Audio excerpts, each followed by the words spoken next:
اعوذ باللہ من الشیطان الرجیم بسم اللہ الرحمن الرحیم۔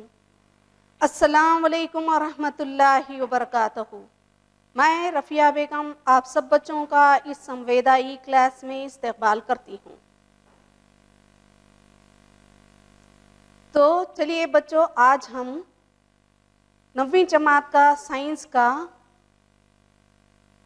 سبق ہمارے گرد و پیش میں مادے کا دوسرا حصہ پڑھیں گے۔ جی بچوں، آج ہم 9ویں جماعت کے سائنس کا سبق ہمارے گرد و پیش میں مادے کا دوسرا حصہ پڑھیں گے۔ اس حصے کو پڑھنے سے پہلے میں آپ کو چند سوالات کروں گی جو آپ پہلے حصے میں پڑھ چکے ہیں، تو اس کے جوابات دیجیے۔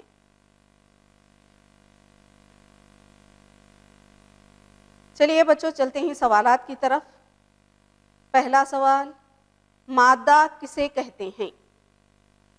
جی ہاں بچوں، مادہ کسے کہتے ہیں؟ جی بچوں، مادہ وہ شے ہے، جی ہاں، مادہ وہ شے ہے جو جگہ گھیرتی ہے اور کمیت رکھتی ہے۔ جی ہاں بچوں، مادہ کیا ہے؟ وہ شے ہے جو جگہ گھیرتی ہے اور کمیت رکھتی ہے۔ اب چلیے بچوں، چلتے ہیں دوسرے سوال کی طرف۔ مادے کی حالتیں کون کون سی ہیں؟ مادے کی حالتیں کون کون سی ہیں؟ جی بچوں، مادے کی حالتیں ٹھوس، رقیق اور گیس ہیں، جو آپ پچھلی جماعت میں پڑھ چکے ہیں۔ جی ہاں، چلیے بچوں، تیسرے سوال کی طرف۔ انتشار سے کیا مراد ہے؟ جی بچوں، انتشار سے کیا مراد ہے؟ جی بچوں، ہاں، انتشار سے کیا مراد ہے؟ دو مختلف قسم کے مادوں کے ذرات کی اپنے آپ آپسی ملاوٹ انتشار کہلاتی ہے۔ دو مختلف قسم کے مادوں کے ذرات کی اپنے آپ آپسی ملاوٹ کیا کہلاتی ہے؟ جی ہاں بچوں، انتشار کہلاتی ہے۔ چلیے بچوں، اب چلتے ہیں سبق کی طرف۔ ہمارے گرد و پیش میں مادہ۔ سبق کو شروع کرنے سے پہلے ہم یہ دیکھیں گے کہ اس سبق میں ہم کیا کیا معلومات حاصل کریں گے۔ تو اس سبق میں ہم کیا کیا معلومات حاصل کریں گے؟ چلیے بچوں دیکھتے ہیں۔ پہلا کیا ہے؟ درجہ حرارت میں تبدیلی کے اثر۔ درجہ حرارت میں تبدیلی کے اثرات کیا ہوتے ہیں؟ دوسرا، مادے پر دباؤ میں تبدیلی کا اثر۔ پہلا کیا ہے؟ مادے پر درجہ حرارت کا تبدیلی کا اثر ہے۔ تو دوسرا کیا ہے؟ مادے پر دباؤ کا تبدیلی کا اثر، یعنی دباؤ ڈالنے پر اس میں کیا کیا تبدیلیاں واقع ہوتے ہیں، یا حرارت مہیا کرنے پر اس میں کیا کیا تبدیلیاں ہوتی ہیں۔ چلیے بچوں، چلتے ہیں تیسرے سوال کی طرف۔ عمل تبخیر کسے کہتے ہیں؟ تیسرا پوائنٹ کیا ہے بچوں؟ عمل تبخیر کیا ہے؟ عمل تبخیر کسے کہتے ہیں؟ یہ ہم اس سبق میں جانیں گے۔ چوتھا کیا ہے بچوں؟ تبخیر کو متاثر کرنے والے عوامل۔ اب عمل تبخیر کسے کہتے ہیں یہ معلوم ہونے کے بعد اب اس پر کون سے عوامل یعنی عمل کام کرتے ہیں اس کے بارے میں جانیں گے۔ چلیے بچوں، چلتے ہیں سبق کی طرف۔ درجہ حرارت میں تبدیلی کا اثر۔ اب مادے پر درجہ حرارت میں کا اثر کیا ہوتا ہے؟ تبدیلی کا کیا اثر ہوتا ہے؟ تو پہلے دیکھتے ہیں کہ حرارت کا ٹھوس پر کیا اثر ہوتا ہے۔ حرارت کا ٹھوس پر کیا اثر ہوتا ہے؟ تو ٹھوس کا درجہ حرارت بڑھانے سے، جب ہم ٹھوس کو گرم کرتے ہیں تو جب ٹھوس کا درجہ حرارت بڑھانے سے ان کے ذرات کی حرکی توانائی بھی بڑھ جاتی ہے۔ پہلے بھی پڑھ چکے ہو بچوں کہ اگر اس کو حرارت دی جائے، یعنی مادے کو حرارت دی جائے تو ان کے ذرات میں حرکی توانائی ہوتی ہے، تو وہ حرکی توانائی کیا ہوتی ہے؟ بڑھ جاتی ہے۔ تو یہاں بھی کیا ہے، ٹھوس کو جب حرارت دی جاتی ہے تو اس کے ذرات کی حرکی توانائی کیا ہوتی ہے، بڑھ جاتی ہے.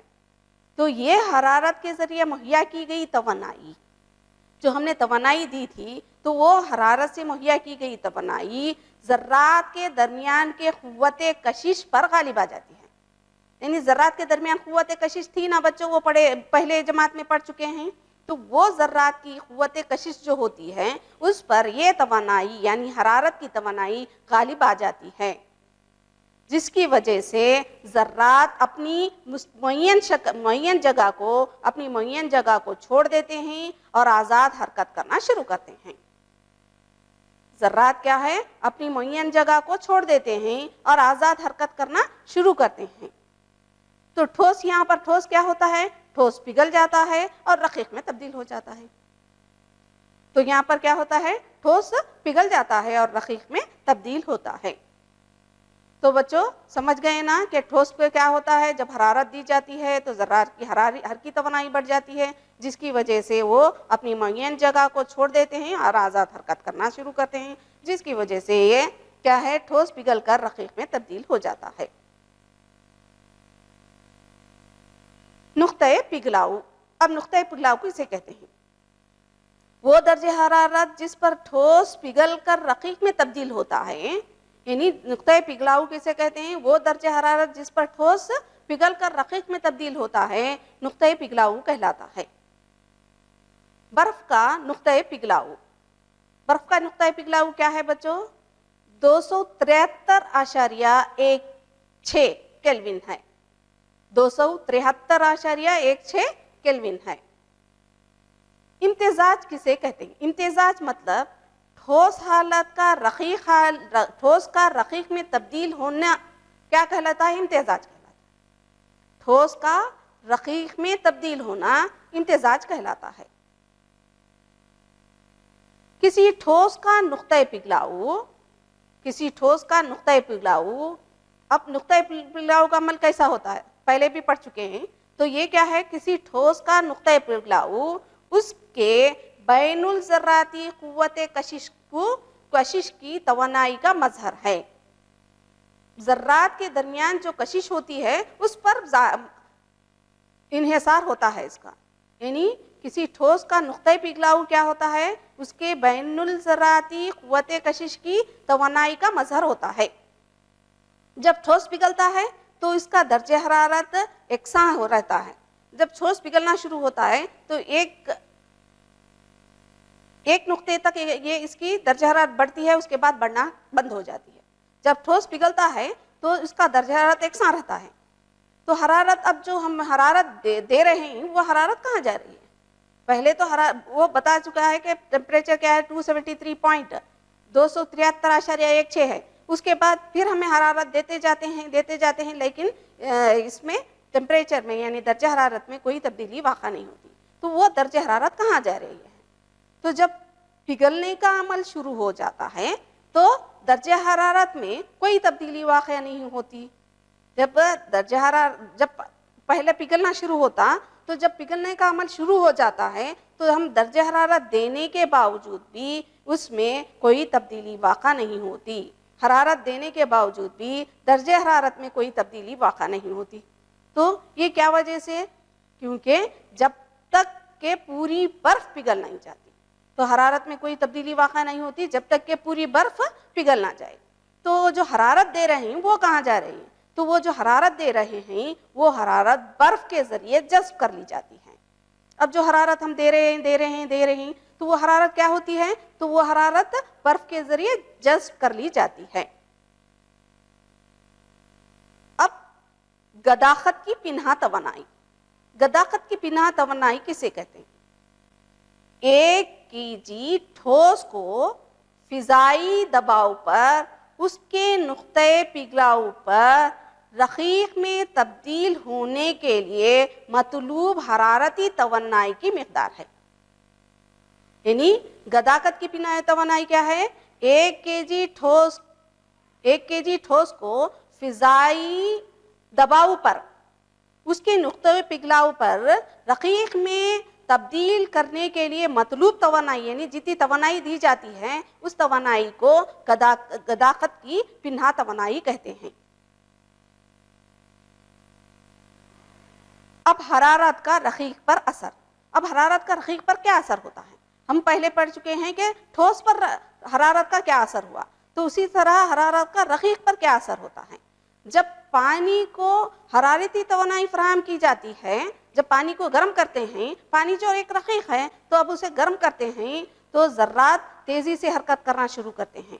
تو حرارت جب دی جاتی ہے تو ذرات کو حرکی توانائی بڑھ جاتی ہے، تو ذرات کیا ہوتے ہیں، تیزی سے حرکت کرنا شروع کر دیتے ہیں۔ تو ایک خاص درجہ حرارت پر ذرات میں اتنی توانائی آ جاتی ہے، ایک خاص درجہ حرارت پر ذرات میں اتنی توانائی آ جاتی ہے کہ وہ قوت کشش جو ہوتی ہے، یعنی ذرات کے درمیان جو قوت کشش ہوتی ہے اس قوت کشش کو توڑ کر آزاد ہو جاتی ہے۔ ایک خاص درجہ حرارت یعنی ایک خاص درجہ حرارت پر کیا ہوتا ہے کہ جو اتنی توانائی آ جاتی ذرات میں کہ وہ ان کے درمیان کے قوت کشش کو توڑ کر آزاد ہو جاتے ہیں۔ تو اس درجہ حرارت پر رقیق بخارات میں، گیس میں یعنی بخارات میں تبدیل ہو جاتا ہے، یعنی اس درجہ حرارت پر رقیق کیا ہوتا ہے، گیس میں تبدیل ہو جاتا ہے۔ اب نقطہ ابال کسے کہتے ہیں؟ وہ درجہ حرارت جس پر رقیق گیس میں یا بخارات میں تبدیل ہوتا ہے، وہ درجہ حرارت جس پر رقیق گیس میں یا بخارات میں تبدیل ہوتا ہے وہ نقطہ ابال کہلاتا ہے۔ وہ درجہ حرارت جس پر رقیق گیس میں یا بخارات میں تبدیل ہوتا ہے وہ کیا کہلاتا ہے، وہ نقطہ ابال کہلاتا ہے۔ ابال ایک اجتماعی عمل ہے، ابال صرف اوپر نہیں ہوتا، ابال پورے رقیق میں ہوتا ہے، تو اس لیے یہ ایک ابال کیا ہے، ایک اجتماعی عمل ہے۔ پانی کا نقطہ ابال کیا ہے اب دیکھیں گے بچوں۔ پانی کا نقطہ ابال 100 ڈگری ہے۔ دیکھیے بچوں، پانی کا نقطہ ابال کیا ہے، 100 ڈگری سیلسیس ہے۔ 100 ڈگری سیلسیس کو پانی ابلنا شروع ہوتا ہے۔ تو یہاں پر 100 ڈگری سیلسیس کو پانی کو ابلنا شروع ہوتا ہے، تو اب یہاں 100 ڈگری کو ہم نے کیلوین میں تبدیل کیا ہے، 100 ڈگری = 373 کیلوین ہوتا ہے۔ اب یہ کیلوین کیا ہے؟ کیلوین بھی کیا ہے، درجہ حرارت کی ایک ایسائی اکائی ہے۔ کیلوین کیا ہے بچوں، درجہ حرارت کی ایک ایسائی اکائی ہے، یعنی system of international system of unit بولتے ہیں بچوں، تو یہ اس کی اکائی ہے۔ تو 1 ڈگری کیلوین میں کیسا تبدیل کیا جاتا ہے، 1 ڈگری 273 کیلوین کے مساوی ہوتی ہے۔ 1 ڈگری کیا ہوتی ہے، 273 کیلوین کے مساوی ہوتی ہے۔ تو 100 ڈگری کیا ہو گیا، 100 + 100 + 273، تو کیا ہو گیا، 100 ڈگری = 373 کیلوین۔ تو 373 کیلوین ہوتا ہے۔ سمجھ میں آیا بچوں، سیلسیس کو کیلوین میں کیسا تبدیل کریں؟ اگر آپ کو کیلوین دیا جائے تو کیلوین کو آپ کو سیلسیس میں تبدیل کرنے کے لیے 273 کو تفریق کرنا پڑے گا۔ تو یہ اس پر بخارات میں توانائی پانی کے بخارات میں جو توانائی ہوتی ہے وہ پانی کی توانائی سے زیادہ ہوتی ہے۔ پانی کے ذرات کی توانائی سے بھی بخارات کے ذرات کی توانائی کیا ہوتی ہے، زیادہ ہوتی ہے۔ تو پانی سے زیادہ بھاپ سے بہت جل سکتا ہے، جسم بہت جل سکتا ہے بھاپ سے۔ 100 ڈگری سینٹی گریڈ پر بخارات جو نکلتے ہیں اس پر توانائی کیا ہوتی ہے، پانی کے ذرات سے زیادہ ہوتی ہے۔ تو یہاں پر دیکھیے بچوں، جب ٹھوس کو حرارت دی جاتی ہے یعنی گرم کیا جاتا ہے تو وہ رقیق میں تبدیل ہوتا ہے، اور جب رقیق کو گرم کیا جاتا ہے یعنی حرارت دی جاتی ہے تو وہ پھر گیس میں تبدیل ہوتا ہے۔ اب رقیق کو گیس کو اگر ٹھنڈا کیا جائے تو پھر انہیں رقیق میں تبدیل ہوتا ہے، اور رقیق کو ٹھنڈا کیا جائے تو ٹھوس میں تبدیل ہوتا ہے۔ جیسے آئس لے لیجئے، آئس کو گرم کرے تو پانی بن جاتا ہے، اور پانی کو گرم کرے تو بخارات بن جاتا ہے، یعنی گیس بن جاتا ہے۔ اب پھر گیس کو ٹھنڈا کر لیجئے تو پھر پانی بنتا ہے، اور پانی کو ٹھنڈا کر لیجئے تو پھر آئس بن جاتا ہے۔ عمل تسید، ایسی اشیاء عمل تسید کسے کہتے ہیں؟ اب دیکھیے بچوں، عمل تسید ایسی اشیاء جو براہ راست ٹھوس سے گیس میں تبدیل ہوتی، ٹھوس سے کس میں تبدیل ہوتی ہے بچوں؟ گیس میں. اور اس کے برعکس گیس سے ٹھوس میں تبدیل ہوتی ہے. سمجھ میں آیا بچوں؟ ایسی اشیاء جو براہ راست ٹھوس سے گیس میں تبدیل ہوتی ہے اور گیس سے ٹھوس میں تبدیل ہوتی ہے اور بغیر رقیق میں تبدیل ہوئے کے. بیچ میں کون سا آتا ہے؟ رقیق. بغیر رقیق میں تبدیل ہوئے کے تو ایسی اشیاء کیا کہلاتی ہیں؟ تصیدی اشیاء کہلاتے ہیں. کیا کہلاتے ہیں بچوں؟ تصیدی اشیاء. اور یہ عمل جو ہوتا ہے کیا، یعنی گیس سے ٹھوس سے گیس میں تبدیل ہونا اور گیس سے ٹھوس میں تبدیل ہونا، یہ عمل کیا کہلاتا ہے؟ تصیدی عمل کہلاتا ہے. مثال کے طور پر کافور کیا ہے؟ ایک تصیدی شے ہے. اسی طرح امونیم کلورائڈ ایک تصیدی شے ہے. نیفتالین بال بولتے ہیں نیفتالین، تو وہ بھی کیا ہے؟ ایک تصیدی شے ہیں. یعنی جب ہم کافور رکھتے ہیں تو وہ تھوڑے دیر کے بعد آپ دیکھیں گے تو وہ گھٹ کر چھوٹا ہو جائے گا، تو وہ گیس بن کر اڑتا ہے. اب دباؤ میں تبدیلی کا اثر. اب اس میں دباؤ میں تبدیلی کا اثر. اب تک ہم دیکھ رہے تھے کہ حرارت کی تبدیلی کیا ہوتی ہے، تو اب دیکھیں گے کہ دباؤ میں تبدیلی کا اثر کیا ہوتا ہے. تو دباؤ ڈالنے پر، یعنی جب ہم دباؤ ڈالتے ہیں گیس پر دباؤ ڈالتے ہیں تو گیس کو دباؤ ڈال کر درجہ حرارت کو کم کر کر ہم اس کو پانی میں یعنی رقیق میں تبدیل کر سکتے ہیں. سمجھ میں آیا بچوں؟ دباؤ ڈال کر اور درجہ حرارت کو کم کر کر ہم اس کو پھر سے کس میں؟ رقیق میں تبدیل کر سکتے ہیں، جو آپ آگے کے سبق میں پڑھیں گے. تو یہاں پر دیکھیے بچوں یہاں پر رقیق ہے.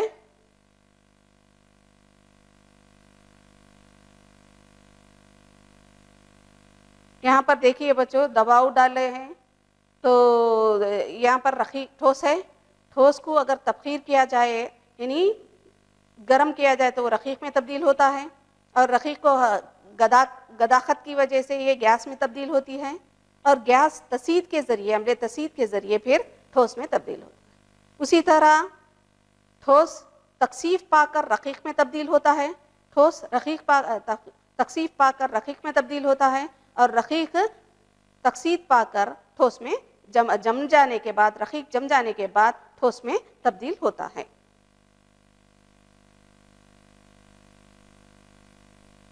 اب دیکھتے ہیں بچوں ٹھوس کاربن ڈائی آکسائڈ. کاربن ڈائی آکسائڈ ایک گیس ہے نا بچوں. اب یہاں پر ہم کیا کہہ رہے ہیں؟ اسے ٹھوس کاربن ڈائی آکسائڈ. گیس کاربن ڈائی آکسائڈ بہت زیادہ دباؤ پر، یعنی گیس کاربن ڈائی آکسائڈ کو دباؤ ڈالتے ہیں تو بہت زیادہ دباؤ پر وہ ٹھوس کاربن ڈائی آکسائڈ میں تبدیل ہوتا ہے. دباؤ کو 1 ایٹماسفیئر گھٹانے پر، 1 ایٹماسفیئر کم کر دینے پر یعنی گھٹانے پر ٹھوس کاربن ڈائی آکسائڈ پھر گیس میں تبدیل ہوتا ہے. پہلے کیا ہوتا ہے؟ گیس کو زیادہ دباؤ ڈال کر ٹھوس کاربن ڈائی آکسائڈ میں تبدیل کیا جاتا ہے. تو دباؤ کو 1 ایٹماسفیئر گھٹا کر 1 ایٹماسفیئر اگر گھٹا ڈالیں تو وہ کیا ہوتا ہے؟ ٹھوس کاربن ڈائی آکسائڈ سے پھر سے دوبارہ گیس کاربن ڈائی آکسائڈ میں تبدیل ہوتا ہے. تو اس لیے اس ٹھوس کاربن ڈائی آکسائڈ کو ہم کیا کہتے ہیں؟ سوکھی برف بھی کہتے ہیں. ٹھوس کاربن ڈائی آکسائڈ کو کیا کہتے ہیں بچوں؟ سوکھی برف بھی کہتے ہیں. اب یہاں پر آپ نے دیکھا ہوگا ایٹماسفیئر. تو ایٹماسفیئر کیا ہے؟ ایٹماسفیئر گیس کے ذریعے ڈالے گئے دباؤ کو ناپنے کی اکائی ہے. ایٹماسفیئر کیا ہے؟ گیس کے ذریعے جو دباؤ ڈالا جاتا ہے اس کو ناپنے کی اکائی ہے. تو یہاں پر دباؤ کی اکائی پاسکل ہے. دباؤ کی اکائی کیا ہے؟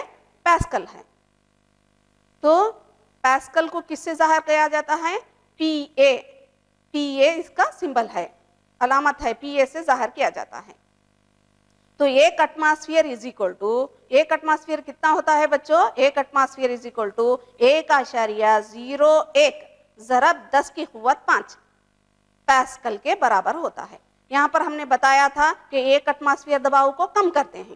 تو 1 ایٹماسفیئر کے دباؤ کو کم کرنا کا مطلب ہوا کہ 1.01 ضرب 10 کی قوت 5 پاسکل کو کم کرنا ہوا. تو چلیے بچوں اب دیکھتے ہیں تبخیر کیا ہے. تبخیر کسے کہتے ہیں؟ اپنے نقطۂ ابال سے نیچے، یعنی نقطہ جب پکنا شروع ہوتا ہے پانی تو اس کے ابال کو نقطہ ابال کیا ہے پانی کا؟ تو 100 ڈگری سیلسیس پہلے بھی پڑھ چکے ہیں. 100 ڈگری سیلسیس کیا ہے؟ پانی کا نقطہ ابال ہے. تو اپنے نقطہ ابال سے نیچے، یعنی نیچے کے درجہ حرارت پر، نیچے کسی بھی درجہ حرارت پر ایک رقیق کا بخارات میں تبدیل ہونے کا عمل کیا کہلاتا ہے؟ تبخیر کہلاتا ہے. سمجھے بچوں؟ تبخیر کسے کہتے ہیں؟ اپنے نقطہ ابال سے نیچے کسی بھی درجہ حرارت پر ایک رقیق کا بخارات میں تبدیل ہونے کا عمل تبخیر کہلاتا ہے. اب دیکھتے ہیں تبخیر کو متاثر کرنے والے عوامل. تبخیر کو کون سے عوامل متاثر کرتے ہیں؟ تبخیر ایک سطح کا عمل ہے. تبخیر کیا ہے؟ سطح کا عمل ہے. تبخیر جو ہوتی ہے وہ کہاں ہوتی ہے؟ سطح پر ہوتی ہے. اگر سطح کا رقبہ بڑھا دیا جائے تو تبخیر کی شرح بھی بڑھ جاتی ہے. سطح کا رقبہ بڑھا ڈالے تو تبخیر کی شرح بھی بڑھ جاتی ہے. تو جیسے کھلے اس میں پانی، گرم پانی رکھے ہیں اور چھوٹے سے گلاس میں اگر گرم پانی رکھیں تو کون سا جلدی ٹھنڈا ہوگا بچوں؟ ہاں، جو زیادہ پلیٹ میں یا رکابی میں جو پانی تھا وہ زیادہ جلدی ٹھنڈا ہوگا، کیونکہ اس میں سطح کیا ہے؟ سطح کا رقبہ کیا ہے؟ بڑا ہے. تو یہاں پر دیکھیے بچوں، یہاں پر 2 کپڑے سکھا رہے ہیں. ہم کبھی بھی کپڑے سکھاتے تو کیسے سکھاتے ہیں؟ اسے پھیلا کر ڈالتے ہیں. تو پھیلا کر ڈالنے کی کیا وجہ ہے؟ جب ہم پھیلا کر ڈالتے ہیں تو کپڑے کیا ہوتے ہیں؟ جلدی سوکھ جاتے ہیں. بغیر پھیلائے ڈالے تو کپڑے جلد سوکھتے نہیں. تو زیادہ سطح ہونے پر کپڑے سطح کا اگر رقبہ زیادہ ہو تو اس تبخیر کا عمل کیا ہوتی ہے؟ شرح کیا ہو جاتی ہے؟ بڑھ جاتی ہے. اب اس پر اثر کرنے والا دوسرا پوائنٹ، تبخیر پر عمل کرنے والے دوسرا نقطہ کیا ہے؟ کہ رطوبت. رطوبت کسے کہتے ہیں بچوں؟ جی ہاں، یعنی ہوا میں پانی کی مقدار کو رطوبت کہتے ہیں. کسے کہتے ہیں؟ ہوا میں پانی کی مقدار کو رطوبت کہتے ہیں. اگر رطوبت زیادہ ہے، ہوا میں رطوبت زیادہ ہے تو تبخیر کا عمل کیا ہو جاتا ہے؟ گھٹ جاتا ہے، یعنی کم ہو جاتا ہے. آپ دیکھے ہوں گے کہ سردی کے دنوں میں ہوا میں رطوبت زیادہ ہوتی ہے. جب آپ کے کپڑے جلدی سوکھتے ہیں کیا بچوں؟ جی نہیں، کیونکہ وہ ہوا میں سردی کے دنوں میں ہوا میں رطوبت زیادہ ہوتی ہے، جس کی وجہ سے کپڑے جلدی نہیں سوکھتے. تو تبخیر کا عمل کیا ہوتا ہے؟ گھٹ جاتا ہے. تیسرا کیا ہے؟ تیسرا متاثر کرنے والا نقطہ کیا ہے؟ ہوا کی رفتار.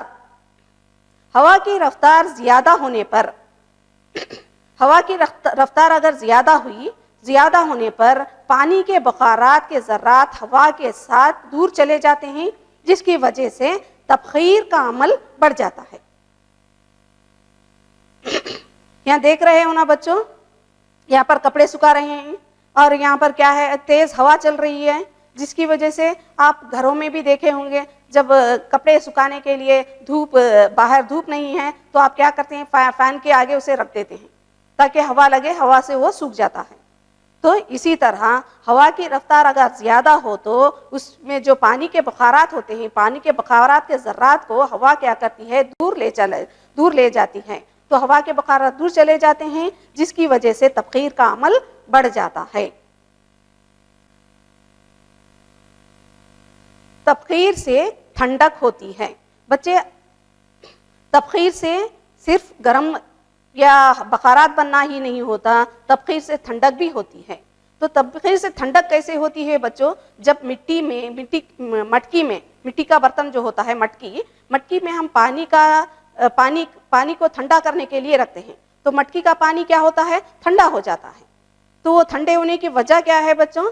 جی ہاں، جب ہم تبخیر کے عمل سے، جب تبخیر کا عمل ہوتا ہے یعنی گرمی کی وجہ سے جب تبخیر کا عمل ہوتا ہے تو وہ عمل سے ذرات کیا ہوتے ہیں؟ زیادہ توانائی والے ذرات رقیق کی سطح کو چھوڑ دیتے ہیں اور باقی ذرات کی حرکی توانائی کیا ہو جاتی ہے؟ کم ہو جاتی ہے.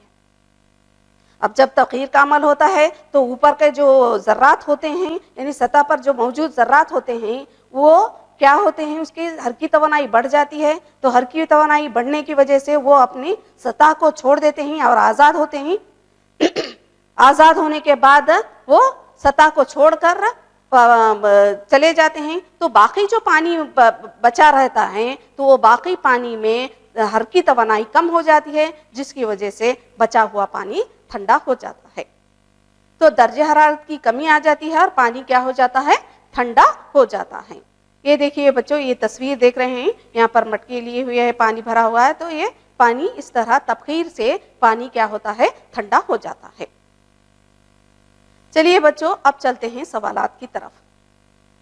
میں اب تک جتنا بھی آپ کو پڑھا چکی ہوں اس پر میں کچھ سوالات کروں گی, آپ ان کے جوابات دیجیے. کسی ٹھوس کا نقطۂ پگھلاؤ کسی ٹھوس کا نقطۂ پگھلاؤ اس کے بین الذراتی ڈیش کی توانائی کا مظہر ہوتا ہے. کسی ٹھوس کا نقطۂ پگھلاؤ اس کے بین الذراتی ڈیش کی توانائی کا مظہر ہوتا ہے. جی ہاں بچوں, قوت کشش کی توانائی. چلیے بچوں چلتے ہیں دوسرے سوال کی طرف. ٹھوس کاربن ڈائی آکسائڈ کو ڈیش بھی کہا جاتا ہے. ٹھوس کاربن ڈائی آکسائڈ کو کیا ڈیش بھی کہا جاتا ہے. تو ٹھوس کاربن ڈائی آکسائڈ کو کیا کہا جاتا ہے بچوں؟ جی ہاں, سوکھی برف بھی کہا جاتا ہے. چلیے بچوں چلتے ہیں تیسرے سوال کی طرف. ٹھوس حالت سے براہ راست گیس حالت میں تبدیل ہونا اور اس کے برعکس گیس سے ٹھوس حالت میں تبدیل ہونے کو ڈیش کہتے ہیں. جی بچوں کیا کہتے ہیں؟ تسید کہتے ہیں. تسید کہلاتا ہے. جی ہاں, تسید. چلیے بچوں, اب میں آپ کو چند سوالات دوں گی, وہ آپ اس کا گھر میں حل کیجئے اور اپنے اساتذہ سے اس کی صحیح کر لیجئے. تو گھر پر کام کیا ہے؟ پہلا سوال, تبخیر کو متاثر کرنے والے عوامل کون کون سے ہیں؟ اب تبخیر کو متاثر کرنے والے عوامل میں ابھی بھی سمجھا چکی ہوں, 3 یا 4 سمجھا چکی ہوں. تو وہ عوامل کون کون سے ہیں وہ لکھیے. دوسرا, ابال کسے کہتے ہیں؟ نقطۂ ابال کسے کہتے ہیں, یہ اس کا جواب لکھیے. عمل تسید سے کیا مراد ہے؟ جی بچوں, عمل تسید سے کیا مراد ہے؟ ابھی میں سوال بھی پوچھ چکی ہوں, وہی سوال پھر آپ کو گھر پر کام دے رہی ہوں کہ عمل تسید سے کیا مراد ہے. تو چوتھا سوال, مندرجہ ذیل سیلسیس کو درجہ حرارت کو سیلسیس پیمانے میں تبدیل کیجیے. مندرجہ ذیل درجہ حرارت کو سیلسیس پیمانے میں تبدیل کیجیے. اے 300 کیلوین, بی 470 کیلوین. گداقت کی پنہا توانائی کسے کہتے ہیں؟ تو 5واں سوال کیا ہے؟ گداقت کی پنہا توانائی کسے کہتے ہیں؟ میں رفیہ بیگم, government assistant teacher, government Urdu high school سے ہوں, سرگپا, بಳ್ಳاری ڈسٹرکٹ سے. السلام علیکم, خدا حافظ.